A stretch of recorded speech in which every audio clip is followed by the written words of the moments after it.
आपला आवाज कोकण 24 तास। लाखो भाविकांचं श्रद्धास्थान आणि देश विदेशातील करोडो पर्यटकांचं आवडतं ठिकाण असलेल्या गणपतीपुळे विकासाचे अवघे 5 दिवसांच्या अवकाळी पावसानं बँड वाजवले असल्यानं रस्त्यांचे 3-13 वाजले असल्यानं भाविक आणि पर्यटकांमध्ये नाराजी व्यक्त करण्यात येते।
गणपतीपुळे येथील कोकण 24 तास न्यूज चॅनलचे वार्ताहर संदीप खानविलकर यांनी दिलेल्या वृत्तानुसार रत्नागिरी तालुक्यातील गणपतीपुळे येथील कोल्हटकर तिठा ते मोरिया चौक येथील रस्त्यावर अवकाळी पावसामुळे मोठ्या प्रमाणात खड्डे पडले असल्याने सदरचा रस्ता हा ग्रामपंचायतीच्या मालकीचा असून यावर ना गणपतीपुळे ग्रामपंचायत किंवा जिल्हा प्रशासन लक्ष देत नसल्याने तेथील ग्रामस्थ आणि आलेल्या भाविकांनीही कोणाला विचारायचे हा प्रश्न पडलाय।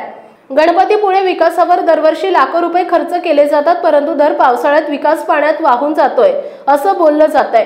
तरी पालकमंत्री डॉक्टर उदय सामंत आणि जिल्हाधिकारी एम देवेंद्र सिंग यांनी गणपतीपुळ्याच्या विकासाकडे गांभीर्याने पाहिलं पाहिजे।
महाराष्ट्रातील तसेच कोकणातील महत्त्वाच्या बातम्या पाहण्यासाठी कोकण 24 तास न्यूज चॅनलला YouTube वर सबस्क्राइब करा आणि बेल आयकॉन प्रेस करा।